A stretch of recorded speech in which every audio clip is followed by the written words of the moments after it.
Today we are going to complete the theory part of this section by discussing the least upper bound property, which is something you know from analysis. The set of real numbers, or rather I should say the system of real numbers, has this property. The property, of course, you know what it states. It states that any non-empty subset of the set of real numbers which has an upper bound also has a least upper bound or supremum. Now we can discuss this exact thing in any ordered set in exactly the same manner. The definitions are exactly similar, but still let's go through them. If anything, they will refresh our memory. So we are going to start with an ordered set, and gradually we will go towards the statement of this least upper bound property. So let's start. Let this be an ordered set.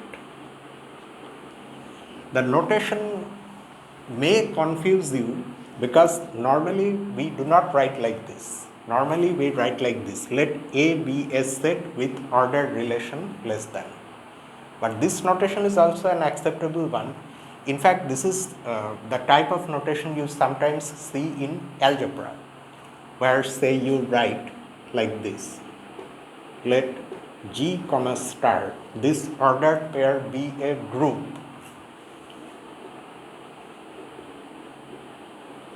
or say F plus dot, let this be a field. Okay, so notations like this can sometimes be used to write in short, to make things compact. It's understood that the first few things here, of course, in these structures, you have only one set. The first component is a set, and then that's followed by some algebraic operations. Just like that, here also we have a set A, and this is an ordered relation on that. Strictly speaking, this is what an ordered set is. An ordered set is not merely a set. It is a pair, it's a system in which one part is a set and the other part is an ordered relation on that set. Okay, but anyway, so we have an ordered set.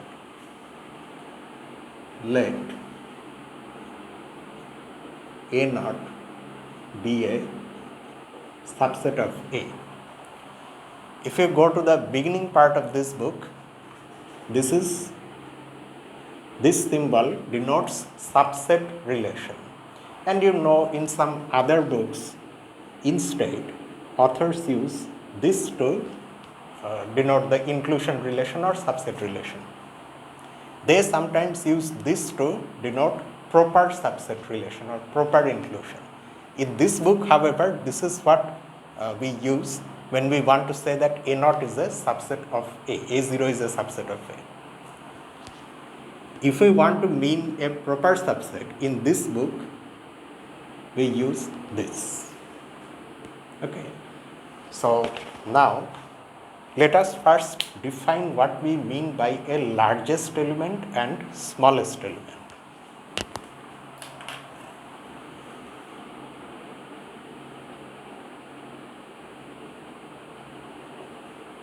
An element B is called a largest element of A naught if B belongs to A naught. In order to be a largest element of A naught, B first of all has to be an element of A naught, and X is less than or equal to B for all X belonging to A naught. Okay, so if you can find such an element B in A naught, then it will be called the largest element of A naught. And of course, by utilizing the definition of an ordered relation, you can easily prove that if a set has the largest element, then that is unique. Okay, so I leave that to you. Similarly,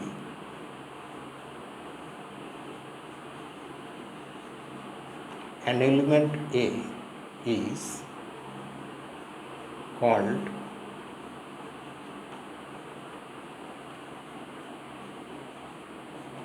the smallest element of A naught if A is in A0 and A is less than or equal to x for all x in A naught. Okay, pretty simple. But again, do not forget that we are dealing with a general set whose objects may not be numbers, they may be anything. And this relation is also not our usual ordered relation that we have for numbers. All right. Next, we define upper and lower bounds.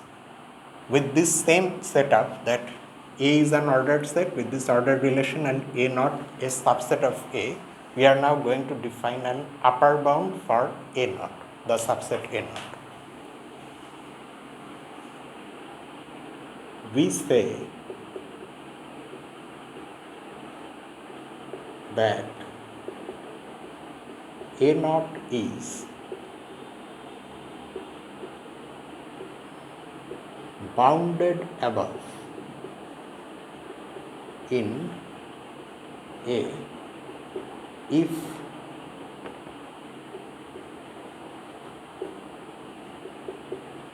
there exists an element B in A such that x is less than or equal to B for all x in A naught. Okay, so this one is somewhat similar like the definition, similar to the definition of a largest element, but there is a small difference. A largest element B needs to also be an element of the subset. An upper bound, however, is not necessarily an element of A naught. It may lie outside A naught as well. In this case,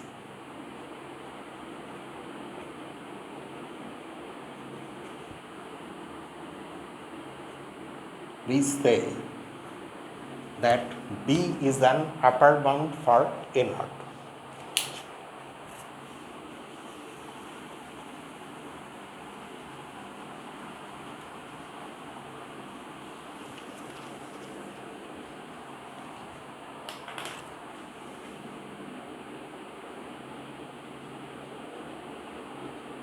B is an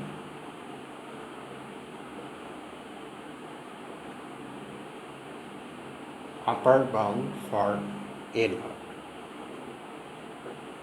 Or you can also say B is an upper bound in A for A naught. You may wonder why we are putting so much emphasis on this in A, okay, this part. That is because sometimes you may encounter a situation like this, where A naught is a subset of A and A is a subset of another larger ordered set B. Then upper bound in A and upper bound in B will in general mean two different things. An upper bound in A has to lie in A. It may not lie in A naught, that's a different matter, but it has to lie in A. So sometimes if you encounter a situation like this, you may have to write explicitly upper bound in A. Okay, but in general there is no need to write.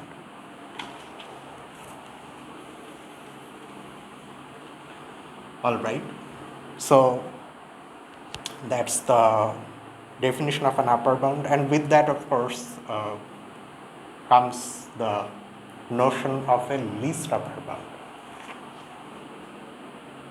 Yeah, let us first see that and then we will go to lower bound.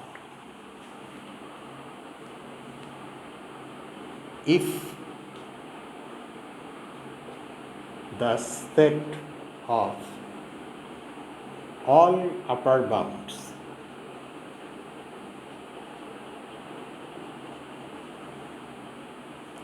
for A naught.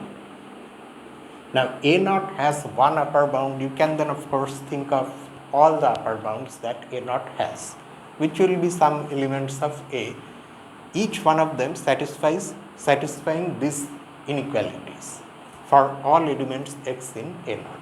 So you collect all those upper bounds, you get a set. And if that set has a smallest element, if the set of all upper bounds for A naught has a smallest element, keep in mind all these things, all these definitions are if something happens then only. It's not that they always happen. Then that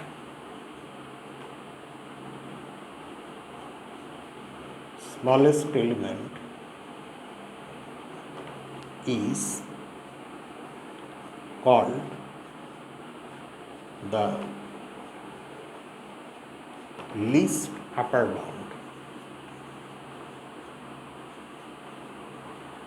It's a very nice term, least upper bound. It is self-explanatory. It is the smallest among all upper bounds by definition. That is why it's called least upper bound, the least of all upper bounds. Or there is another name also, or the supremum of A. Supremum of A naught, sorry.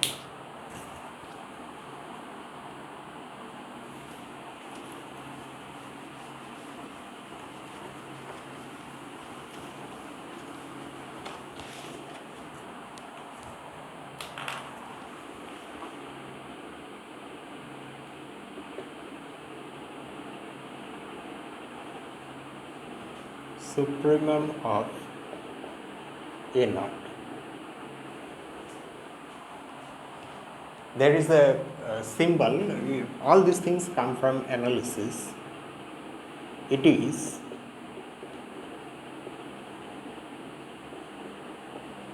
denoted by SUP A naught, supremum of A naught. And this quantity, I say quantity, not number, because again we may not be dealing with numbers as elements of our ordered set. This quantity may or may not belong to the set A naught itself. It may lie outside of A naught, or it may be an element of A naught. If it does belong to A naught,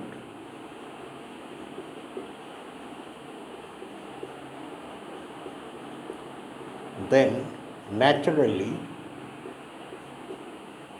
it's the largest element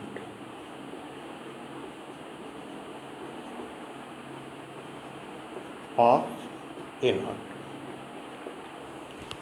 I leave this to you to figure out why that is so. You go through the definition of least upper bound, and to that you add the extra condition that supremum of A naught is the least upper bound. It also is an element of A naught. With these two things, that it's the supremum and it also belongs to A naught, you then try to show that it is the largest element of A naught. In this case, A naught has a largest element and it is that. Now next we go to lower bounds. Let me do it in another paragraph. We say that A naught is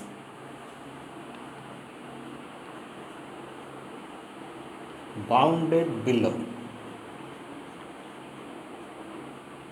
in A if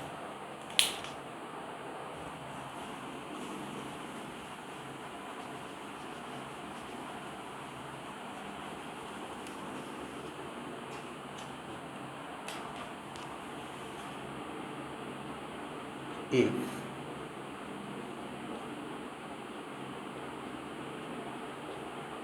there exists an element A in A such that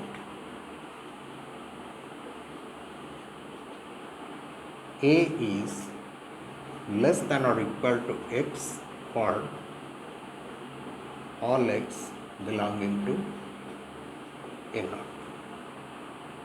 Okay, and just like an upper bound, of course, this A we are going to call a lower bound for A naught. A lower bound may or may not be an element of A naught. In this case, A is called a lower bound for A naught. Unlike largest element or supremum, an upper bound is not necessarily unique. Just like that, a lower bound for a set also is not necessarily unique. A set or a subset may have more than one lower bounds. Usually they do. If the set of all lower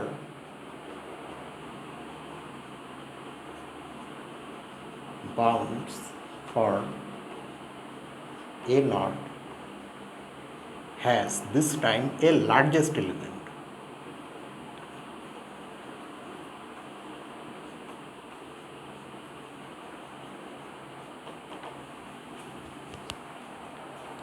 then that element is called the greatest lower bound. Again, the name is very nice. The largest of all the lower bounds, so greatest lower bound.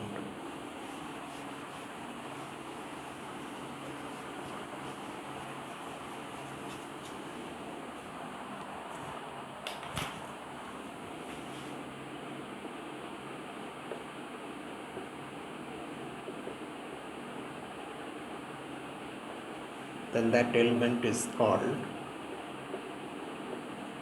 the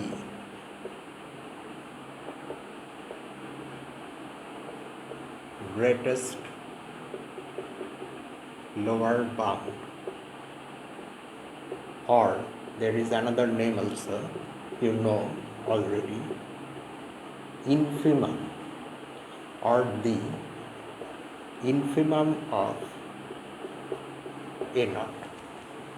Supremum, the word supremum comes from the word superior, and the word infimum comes from the word inferior. It is denoted by INF A naught, inf of A naught. And just like supremum of A naught, it may or may not belong to A naught.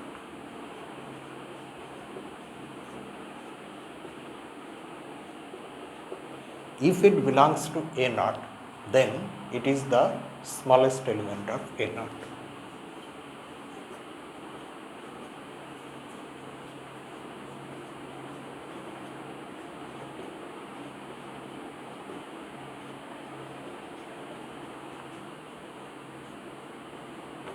It's the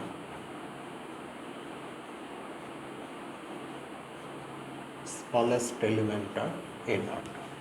And figuring this out also I am leaving to you. These are just these are nothing really very difficult. You just have to carefully go through the definitions and see what you have and what you have to show. In fact, you may have already done these things in analysis.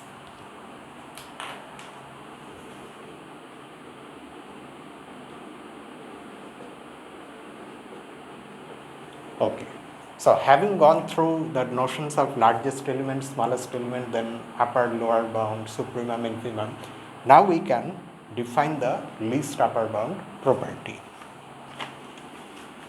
in this definition.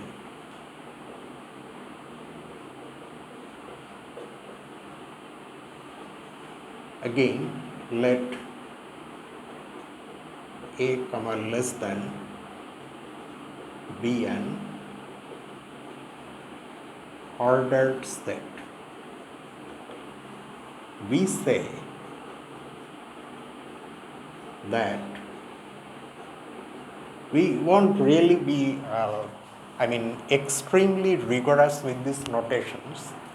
Although we write like this, that this is an ordered set, but now we will simply say, we say that A has the least upper bound property, not A comma less than. We won't write like that all the time. We say that A has the least upper bound property if every subset of A, that is non-empty, okay, this is important, non-empty and bounded above, that is has an upper bound. Not all subsets have upper bounds, but if some non-empty subset does have an upper bound, then it also has the least upper bound.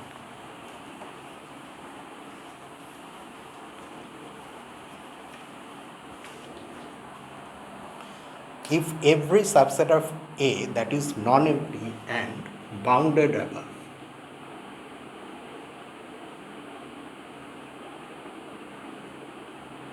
has a least upper bound,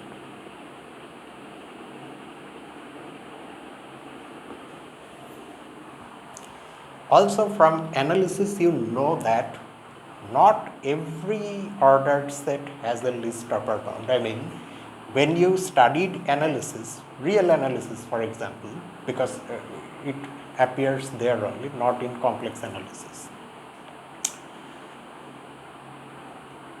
you have the, for example, the system of rational numbers, the set of rational numbers with the usual ordered relation you have on the rationals.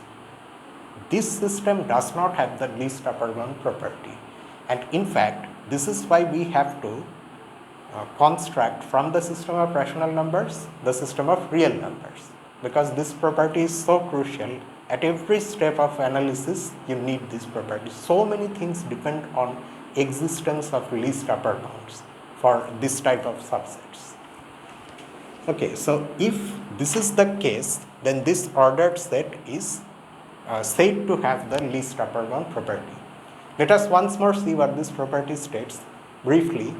It states that if you take a subset of this ordered set, which is 1 non-empty, 2 has an upper bound, then it may have more than one upper bound, but then there is a least upper bound, a smallest of those upper bounds. If this is true for all such subsets, then the original ordered set is said to have the least upper bound property. And with this property comes the greatest lower bound property as well.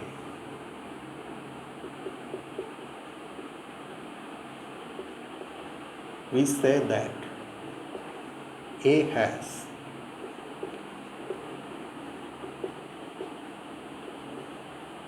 greatest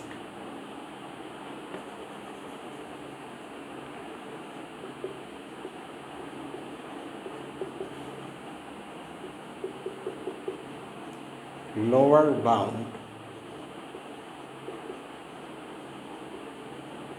property if for or okay, no, not for, if every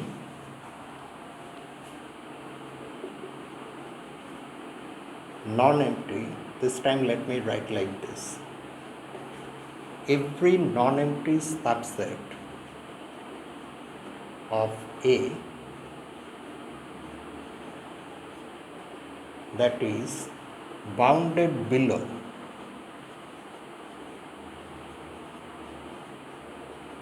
has a greatest lower bound.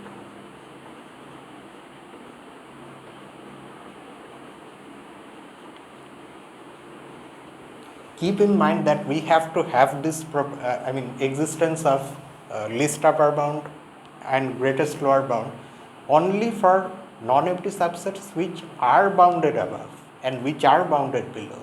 You will encounter in some ordered sets, you will encounter subsets which are not bounded above. These properties do not say anything about them. Okay, only for non-empty sets which have upper bound, we need least upper bound. Only for non-empty sets which have lower bounds, which are bounded below, we need greatest lower bound. Then only we say that these properties are there in this ordered set.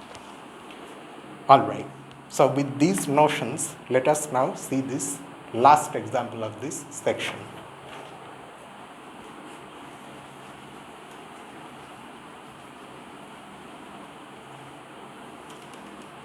And this is example 13.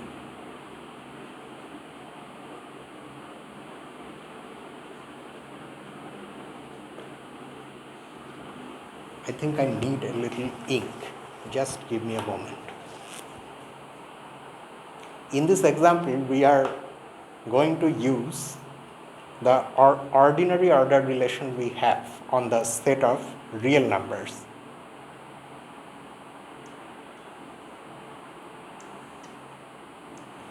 Oh, I ran out of ink as well. Anyway, I can manage. We have only one small example. The thing here is this. Let A be this open interval with the usual ordered relation. That means it's the usual order that this set inherits from the system of real numbers, where -1, for example, is less than 1 and less than has its usual meaning. Okay. Assuming that the system of real numbers with its usual order has the least upper bound property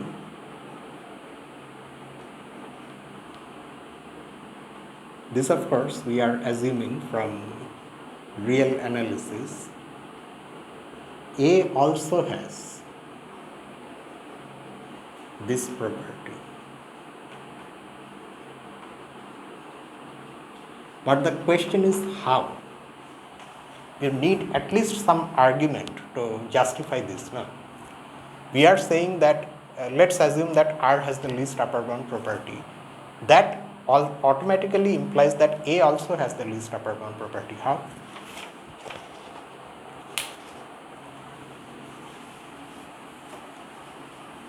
To verify this, you have to, of course, consider, I won't write sentences here. Let us just simply consider a subset of our A.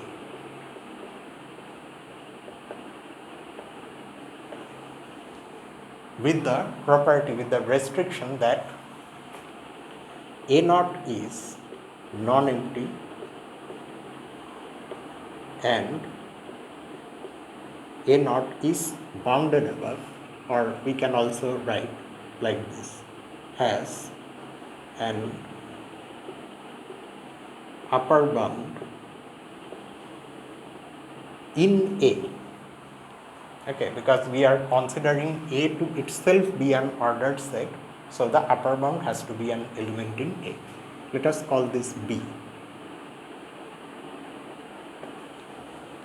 Okay, then of course, since A itself is a subset of R, so A naught is also a subset of R. As a subset of R, A naught is non-empty and A naught is bounded above by an upper bound B. Since B is in A, B after all is a real number. So the fact that R has the least upper bound property gives us a least upper bound in R. Okay.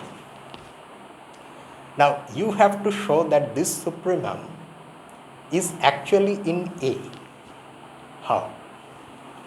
You see, because B is an upper bound for A naught and supremum of A naught by definition is the least upper bound. So obviously we have this inequality. Let me write here. Supremum of A naught is less than or equal to B.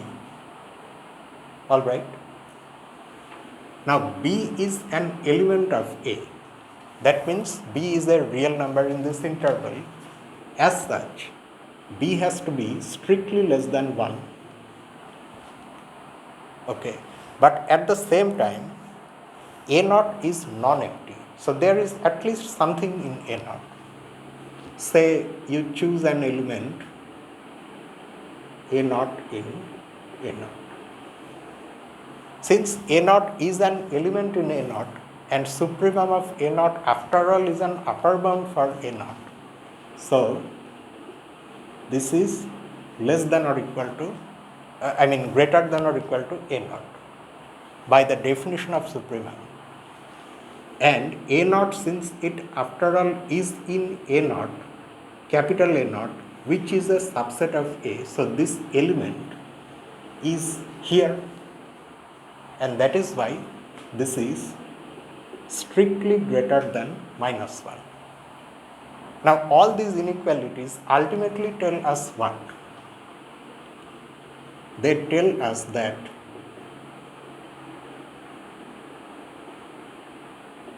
this strictly lies between minus 1 and 1, and that is why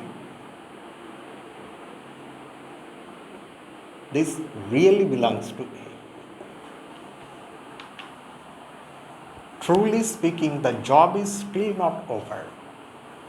Is this quantity really the supremum of A naught when you consider it as a subset of A? Because you have got this supremum by considering A naught as a subset of R. Yes, it is. But exactly how, that I leave to you. It's extremely easy to see why, but that those details I am not going to make clear. So we have got the supremum of A naught with the understanding that this really is the supremum of A naught when we consider A naught as a subset of A. You have shown that it really is in A, and that is why A has the least upper bound property. For example, now we can take a concrete subset in place of A naught.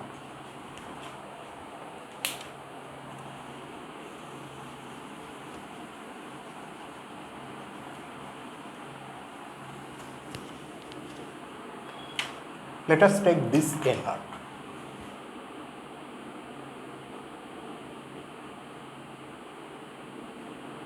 Minus 1 over 2n, where n is a positive integer.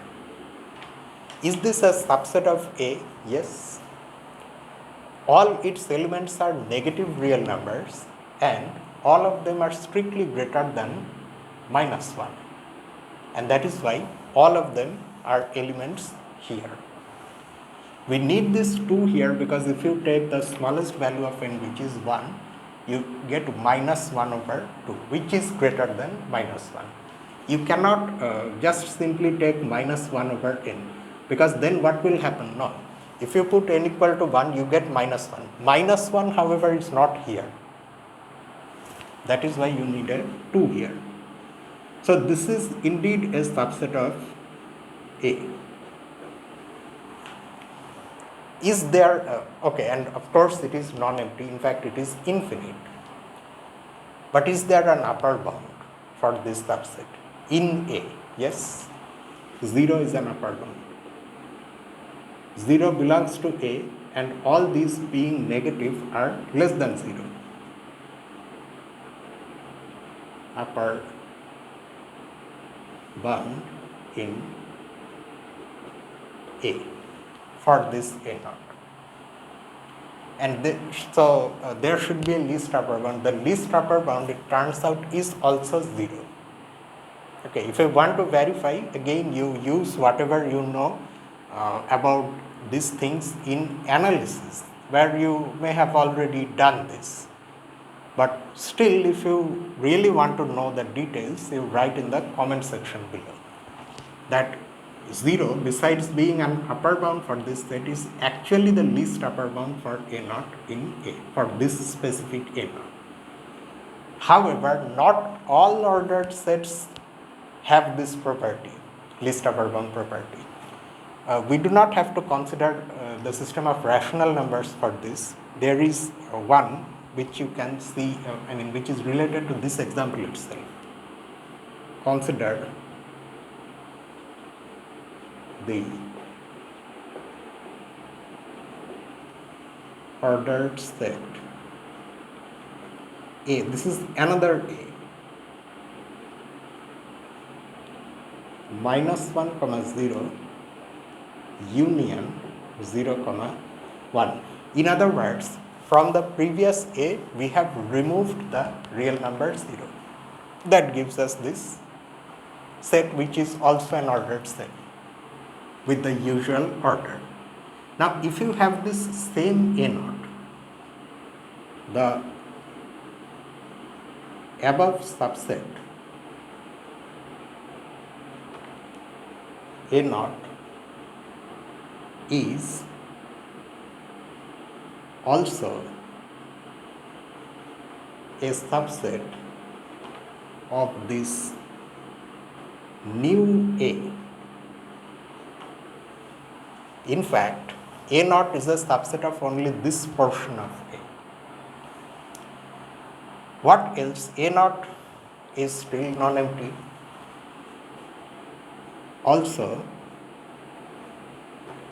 besides being non-empty, A naught also has an upper bound.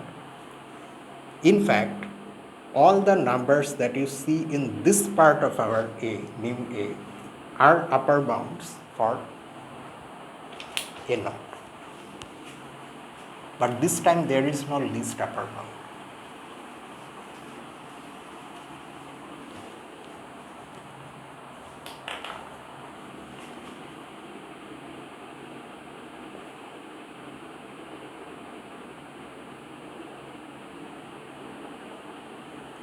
The upper bounds for A naught in A means our current A,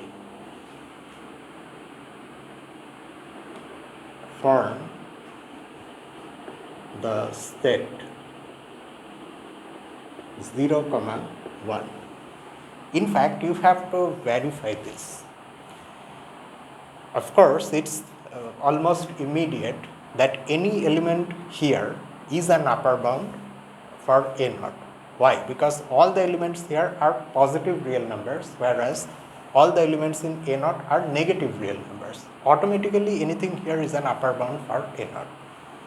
But why are these elements the only upper bounds for A naught? Is there no upper bound for A naught present here? No. Okay, that you have to verify. All these verifications I am leaving to you because you should be able to do this if you have come across these things in analysis. But again, If you do not get, please write in the comment section. However, there is no list, so this is precisely the set of all upper bounds for our A naught in this A. But this has no smallest element, and as such, there is no least upper bound. Since this set has no smallest element, A naught has no least upper bound. In A, in spite of being non-empty and having upper bounds, it fails to have a least upper bound. So, the new A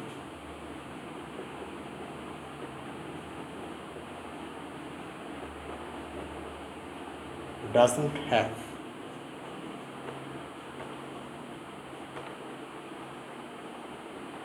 the least upper bound property.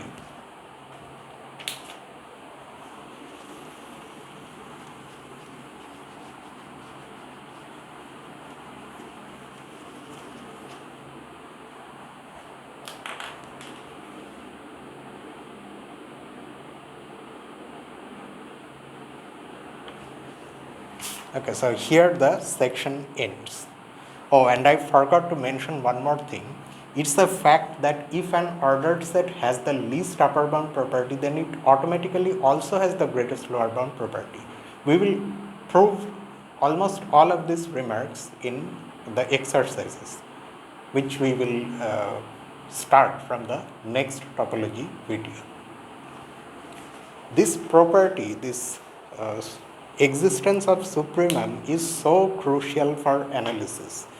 Without this property, you cannot take limits, you cannot define arbitrary powers of real numbers, you cannot do almost anything, and that is why we, in spite of almost always using only rational numbers in applications, in spite of that, we do need the system of real numbers to develop the theory. Okay, I mean, in practical applications, whenever you work with an infinite series or some complicated function, what do? If you want to evaluate a function value at some input, you use its series expansion or something else. But you rarely get a situation where you can figure out the series sum exactly. In most of the cases, you just have to cut the series at one point, neglect infinitely many terms, and work with only finitely many terms. The moment you do so, you are having an approximate value. And exactly because of this thing, you do not work with all the decimal points of an irrational number. Whenever you use pi or something in calculation, you either use 3.14 or 3.14159, something like that.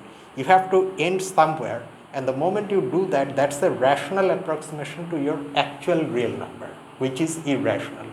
So mostly we are working only with rational numbers, but you cannot have the theory with only rational numbers. Limits cannot be taken and many other things cannot be taken. And that is why we need real numbers, and in general we need the least upper bound property. So that's just it for tonight. Tomorrow, what do we have tomorrow? Oh yes, class 11 mathematics. So tomorrow we are going to start miscellaneous examples from trigonometry chapter. So see you tomorrow with that. Until then, this is me, Lucifer, from a mathematical room. Have a nice night.